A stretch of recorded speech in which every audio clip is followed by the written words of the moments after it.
bisa mendampingi saya nih Pak dalam menyelesaikan tugasnya Pak.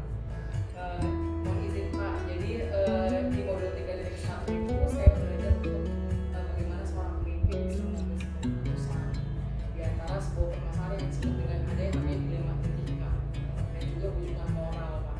Nah, untuk praktek langsungnya saya diminta untuk coba diterjun langsung bagaimana mewawancari kepala sekolah, bagaimana cara kepala sekolah mengambil kebijakan di dalam profesinya gitu ya Pak. Di sini saya ada punya beberapa pertanyaan Pak dalam kondisi itu. Yang pertama itu, selama ini pasti ketika Bapak memimpin di SMA 9 itu banyak sekali mungkin Bapak menemukan ada hal-hal yang berkaitan dengan dilema etika dan juga rujukan moral. Kira-kira bagaimana cara Bapak untuk bisa mengidentifikasi hal-hal tersebut?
Kira-kira bagaimana untuk Pak akhirnya cara pengambilan keputusan tersebut?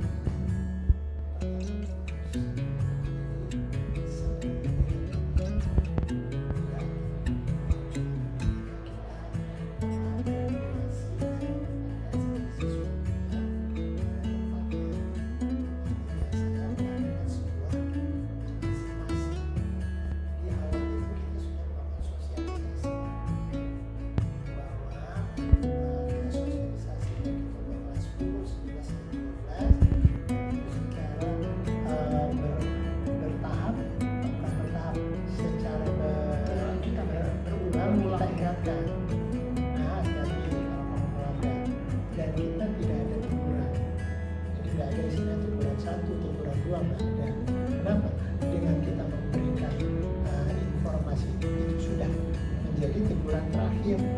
kalau dilaksanakan juga ya sudah.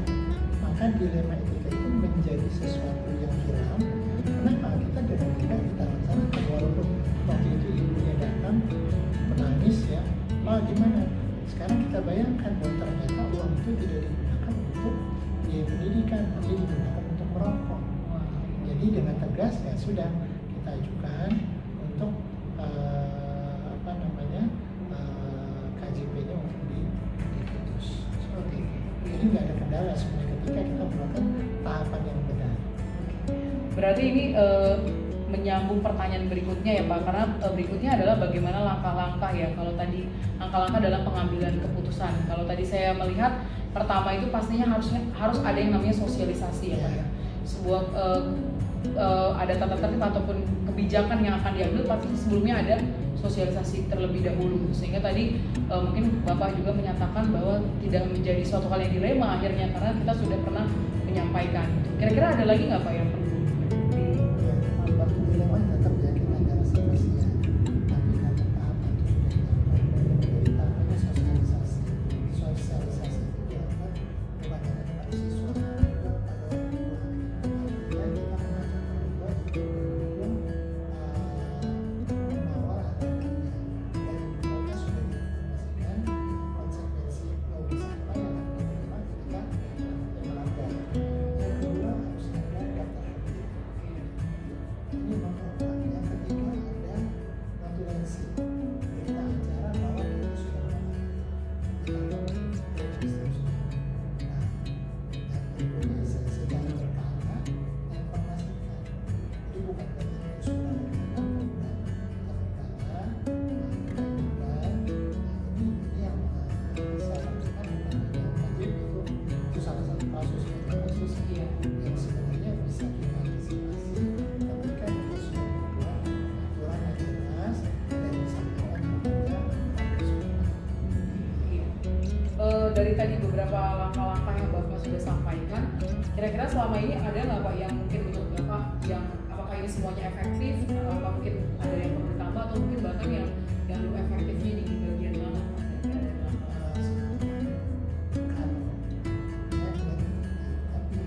Tapi ketika dia tidak menjadi bukan tidak efektif, dia tidak menjadi ketika kita tidak mendapatkan dukungan dari orang tua.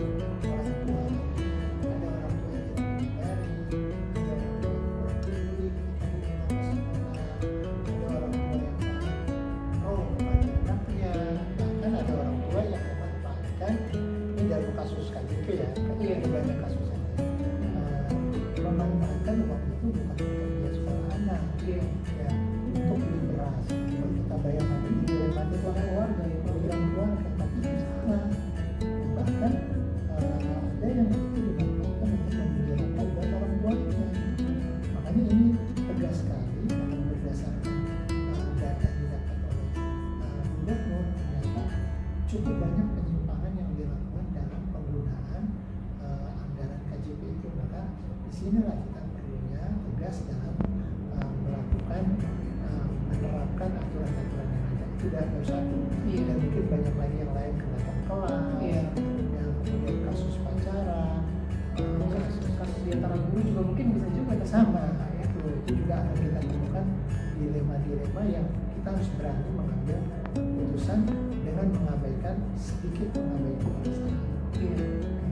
Iya Pak, luar biasa sekali nih Pak ya. Tadi saya sudah mendengar ada beberapa mungkin contoh-contoh kasus juga ya Pak ya. Mungkin pada saat ini atau mungkin selama ini ketika Bapak menjadi kepala sekolah di SMA 9, tantangan terbesar Pak ketika pengambilan keputusan itu apa sih Pak sebetulnya? Yang tantangan terbesar itu sebenarnya lingkungan aja ya.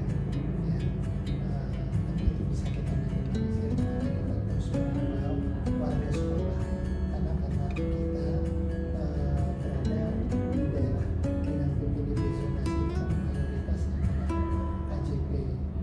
Tantangannya adalah ternyata banyak penyalahgunaan anggaran KJP itu tidak dipergunakan sebagaimana mestinya, sehingga ini menjadi sebuah hal yang kalau menjadi temuan terus dapat saya bisa. Nah ini yang kita harus terus mengingatkan. Tantangan kita adalah bagaimana menyampaikan kepada sekolah. termasuk dukungan dari Bapak Ibu.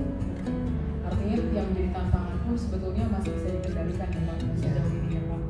Oke, kemudian dalam menyelesaikan suatu masalah nih Pak, mungkin terlepas bukan hanya KJP ya Pak. Kira-kira Bapak tipe orang yang menyelesaikannya itu nanti di waktu tertentu ataukah langsung menyelesaikan Pak? Kalau ditunda yang kurang bagus dan kita tidak tahu satu kasus itu akan bisa meninggal dengan cepat.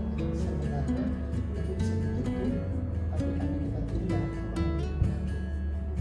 banyak kasus, ya salah satu kasus misalnya kasus pacaran kita abaikan, itu malah seluruh sekolah jadi tahu ya kalau kita segera tangani itu tidak ada yang tahu karena kan tidak semuanya mesti harus tahu. Iya. Termasuk Bapak Ibu juga semua mesti tahu siswaan.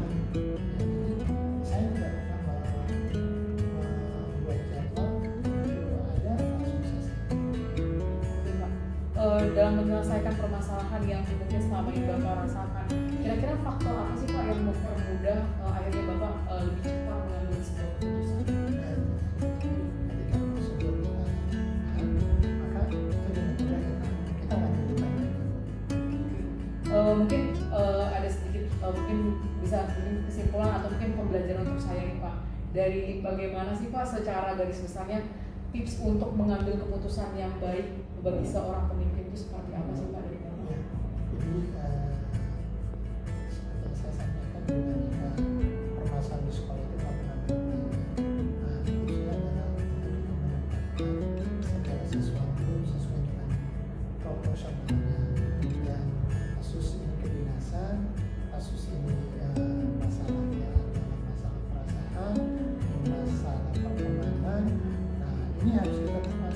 Dan ketika pertemanan tetap kedinasan, kita tempatkan pertemanannya. Sehingga kita mengabaikan segala sesuatu yang menjadikan malah kita tidak bisa menggunakan aturan. Nah, yang kedua, ya tadi kita harus mensosialisasikan segala sesuatu sampai ke orang yang dibutuhkan. Ketika informasi itu tidak sampai itu bisa menjadi masalah. Ya, ada pompa dan sebenarnya saya kita hasil kasus misalnya kemarin ada hubungan untuk melakukan razia. Standar razia itu yang diambil rokok, kosmetik, kemudian alat-alat berbagai yang tidak ada hubungan dengan pendidikan, dan belajar. Tapi walaupun itu sudah jelas, dan tetap kita harus sampaikan supaya kita efektif. Nah, ini yang harus kita antisipasi. Kasus guru juga sama. Nah, dengan begitu kita bisa menjalankan aturan. Iya Pak Alba, terima kasih banyak nih Pak Alba, saya udah dapat banyak pembelajaran dari Bapak bagaimana cara mengambil keputusan yang baik. Pak Alba berarti udah berapa lama Pak jadi kepala sekolah? Sejak masuk 3 tahun ya Pak, pasti udah lumayan banyak lah pengalaman-pengalamannya. Mungkin itu saja Pak dari saya. Terima kasih atas waktu Pak Alba sudah menyempatkan untuk menjadi narasumber saya. Mohon doa dan dukungannya Pak untuk saya nantinya kedepannya bisa menjadi orang yang minimal bisa mengambil keputusan untuk diri sendiri dulu ya Pak, baru nanti bisa bagi orang banyak. Mungkin itu saja. sebenarnya banyak ya, banyak nanti di sekolah menyelesaikan kita akan mengembangkan sesuatu dengan secara proporsional, insyaallah kita bisa melaksanakan. Ya, luar biasa sekali, saya senang banget bisa ngobrol-ngobrol sama Pak Alba. Terima kasih banyak Pak Alba, terima kasih atas ilmunya. Yang kata wassalamualaikum warahmatullahi wabarakatuh.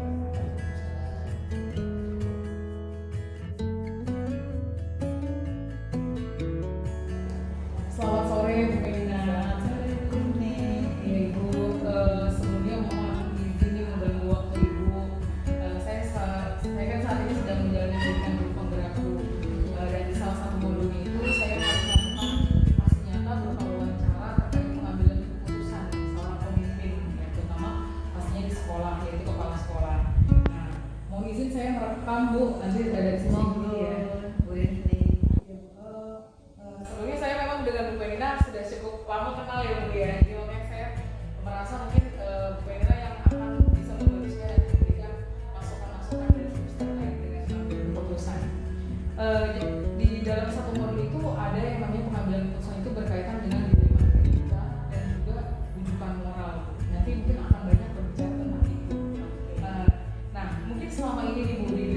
saat ibu selama proses menjabat sebagai kepala sekolah, kira-kira ibu pernah nggak mengidentifikasi suatu kasus atau masalah yang itu sebuah dilema etika atau bukan? Ya. Terima kasih Bu Ani. Sehingga walaupun sebenarnya ini kurang lebih 1 tahun ya Iya. jadi kepala sekolah, tetapi ya namanya kasus itu yang memang ada bahkan banyak di suatu sekolah atau di satuan pendidikan terkait dengan dilema etika Iya. dan rujukan moral.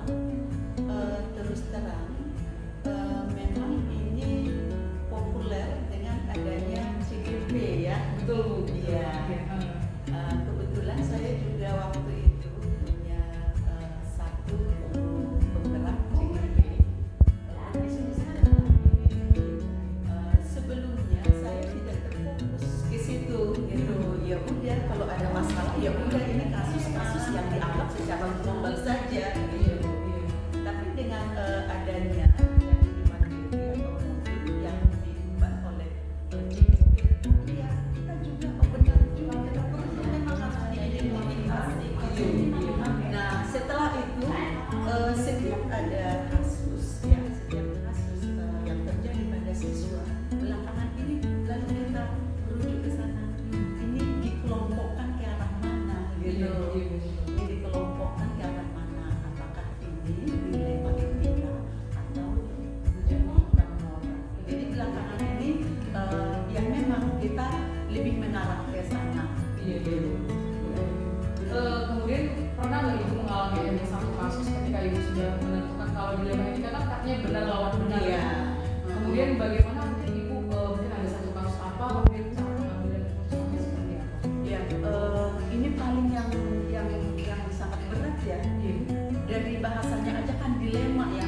Kalau kita kan dalam bahasa pasaran dilema itu ambil keputusan A itu salah, malah karma ya dilema ya.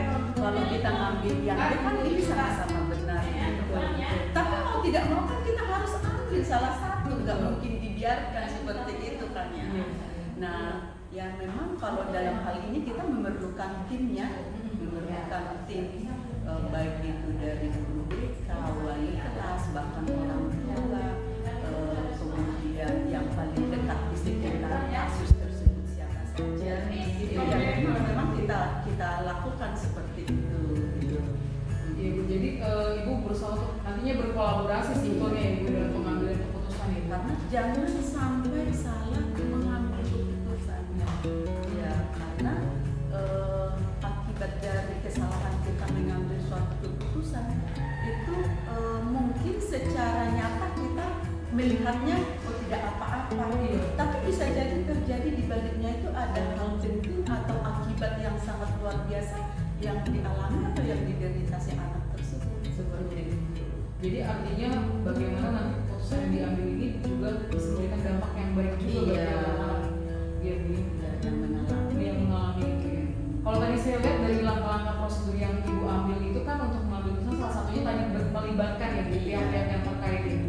Kira-kira ada lagi nggak Bu prosedur lanjutannya setelah sudah melibatkan kemudian ini saya sudah kita ambil keputusan atau ini belum? Ketika mau mengambil Kita mau mengambil keputusan. Lebih tepatnya sih memang kita yang menjalani kasus itu ya. Jadi jangan sampai salah mengambil keputusan itu. Nah artinya di situ kan tadi sudah ada tim yang termasuk itu kan ada tingkatan-tingkatannya ya. Kalau misalnya itu hanya cukup di ranahnya wali kelas contohnya ya udah bisa terselesaikan. Dan kalau misalkan itu belum, ya bahkan kan sampai memanggil ada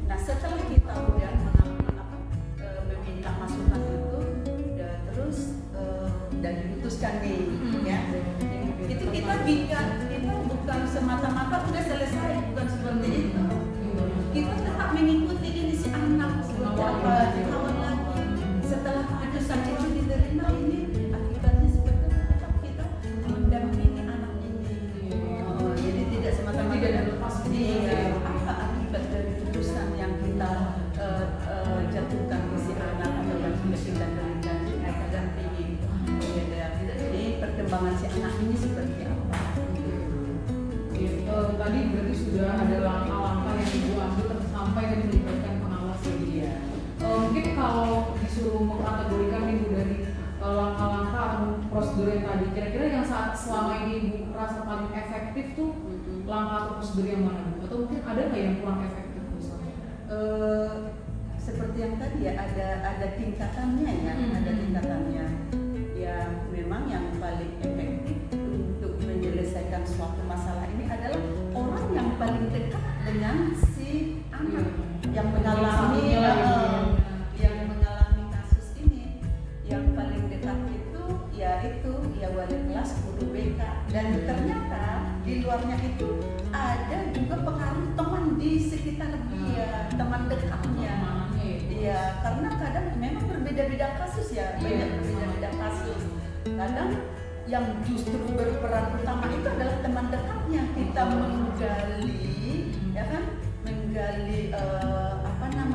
kasusnya, apa yang dialami si anak, perginya kemana, pulangnya jam berapa. Justru kita dapatnya dari teman dekatnya, iya, bukan dari orang tuanya, bukan dari guru BK-nya, tapi dari teman dekatnya ini.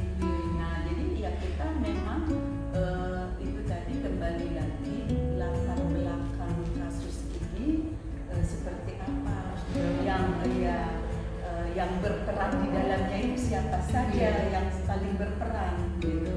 Nah, jadi ya langkah-langkahnya itu memang bermacam-macam ya, tergantung kasusnya ya, karakteristik dari kasus tadi bermacam-macam. Ya, tadi sudah luar biasa tadi Bu. Sebetulnya adalah efektifnya adalah dari orang terdekat ya, kita mulai dalami dari situ dulu ya. Kemudian mungkin selama ini tantangan terbesar ibu pada saat ibu harus memutuskan suatu keputusan yang tadi benar lawan benar itu apa sih Bu tantangan? Ya, benar itu. Jadi tantangannya itu kan ya, namanya benar lawan benar ya, iya kan ya. Nah, jangankan yang benar lawan salah aja, kita kadang udah berpihak di yang benar, masih tetap ada yang berpakai yang salah karena terkait juga dengan kepentingannya kan ya. Kan saya melakukan ini karena ini, saya berbuat ini karena butuh ini, saya juga kan menutup ini. Jadi ya memang tantangan yang paling berat ketika memutuskan yaitu dilema etika ini, ya kan ya, ada pro dan kontra. Ya, tidak mungkin bisa semua kita harus menyatakan seluruhnya harus setuju loh dengan keputusan ini. Nah, ini kan kita memutuskan kan ada beberapa baik dari manajemen, baik dari guru, baik dari memutuskan suatu ini si anak ini harus dijadikan ini seperti itu ya. Ini nggak bisa Bu, kan dia melakukan ini karena begini, kan ini juga dia benar dalam hal ini gitu. Nah, itu pasti ada. Nah, akhirnya kita ya harus memberi pemahaman. Nah, kalau ini keputusan yang kita ambil akibatnya apa, gitu. Kalau yang keputusan B yang kita tetapkan akibatnya apa, ayo saling kita diskusikan seperti itu ya. Ya udah pelan-pelan, walaupun kadang sampai menggunakan atau memakan waktu yang lama gitu. Iya, mungkin beberapa kali pertemuan, calling down dulu, ayo berpikir, jangan kita egois gitu ya, jangan hanya perasaan kita yang kita bawa gitu kan ya, tapi nanti akibatnya apa gitu. Jadi mungkin di sini meminimalisir dampak negatif ya, bukan dari benar-benar, tapi kita cari yang mana yang setelah nanti sudah kita keputusan kita ini dampak yang paling kecil, ya, yang mana, yang kita kan tetap lebih ke kepentingan si anak ya, kepentingan karena kasus yang kita selesaikan juga kadang bermacam-macam. Betul. Iya. Wah, luar biasa sekali ya Bu ya, tadi tantangannya juga. Kemudian mungkin pada saat ibu menyelesaikan masalah ibu atau mengambil keputusan akan suatu kasus, apakah ibu punya jadwal-jadwal tertentu atau nanti dikumpulkan dulu, ataukah memang langsung ibu menyelesaikan? Kalau saya orangnya mungkin Bu Riti tahu ya, saya tidak mau menumpuk masalah gitu. Betul. Iya, saya tidak mau, pokoknya anak sudah, atau itu dalam tingkatan guru pun, jangankan tingkatan siswa. Iya. Saya dalam tingkatan guru pun, kalau misalkan itu ada problem, ada kasus, langsung saya panggil, kita selesaikan secepatnya. Iya. Nah, jadi kalau itu ada beberapa, ya kita jadwalkan ya. Iya. Ini mana dulu yang prioritas nih, ini dulu ya. Nah, setelah itu kan ini juga kan harus kita samakan waktu mengajar, waktu keluar, waktu apa dari teman-teman, baik itu manajemen ataupun BK dan wali kelasnya, tetap kita agendakan dengan yang mana prioritas yang pertama. Kalau bisa diselesaikan secepatnya, jangan sampai berlarut. Luar biasa ya, Bu. Tadi sudah menyelesaikan, berarti langsung kalau ada waktu Iya. langsung diselesaikan ya, Bu. Kira-kira selama Ibu menjalani tadi kasus-kasus itu kurang lebih mungkin 1 tahun ini, faktor yang paling mempercepat Ibu mengambil keputusan itu kira-kira apa? Faktor yang Yang paling cepat, oh Ibu karena memperlihatkan mungkin ada faktor-faktor tertentu yang mungkin menjadi indikator, jadi Ibu lebih mudah, lebih cepat menyelesaikan sesuatu. kalau saya sih apa ya, komunikasi ya faktornya. Jadi segala sesuatu itu kalau terkomunikasikan itu kan ya. Kalau misalnya nih ada kasus nih, tapi didiamin gitu kan ya, Iya. tidak dibuka, tidak disampaikan, ini kan bisa berlarut. Iya. Nah, jadi ketika itu bisa kita selesaikan jika komunikasinya lancar gitu. Kan kita sudah ada aturannya. Kalau misalkan hanya kasusnya seperti ini, oke, tangani dulu oleh si wali kelas. Iya. Kalau misalnya udah kasusnya seperti ini, naik tingkat ke tingkat BK dan juga kesiswaan. Iya. Ini kalau memang sudah tidak lagi, ayo, jadi bukan ujuk-ujuk semuanya ada kasus langsung ke kepala sekolah, bukan seperti itu. Nah, jadi intinya untuk mempercepat itu ada dikomunikasikan. Jangan ada juga udah ada kasus tapi tidak disampaikan kan ya. Itulah yang jadinya malah membesar. Iya, justru dari temannya ngomong ke temannya. Nah sama juga di antara guru juga kan. Kalau misalkan ini ada permasalahan, ayo langsung komunikasikan dengan atasan. Ini solusinya seperti apa? Tapi kalau misalnya dia ngobrol dengan temannya, teman belum tentu memberikan solusi, justru kompor kan ya. Iya, kamu mah digituin, kompor. Tapi ketika itu langsung dikomunikasikan, jadi yang pertama keterbukaan, gitu ya, harus terbuka, dan juga yaitu komunikasi baik. Oke, mungkin ini pertanyaan terakhir nih Bu Pena. Kira-kira dari tadi Ibu sudah dari Ibu menceritakan dan juga berbagi tentang kasus-kasus yang pernah Ibu alami dan cara Ibu mengambil keputusan. Mungkin apa nih yang mungkin Bu Pena bisa berikan kepada saya sebagai bekal saya mungkin ke depannya untuk nanti bisa mengambil keputusan. Calon-calon pemimpin yang memang tidak gampang, tidak gampang. Artinya jadi pemimpin itu kan tidak bisa hanya sebatas berbicara gitu kan ya.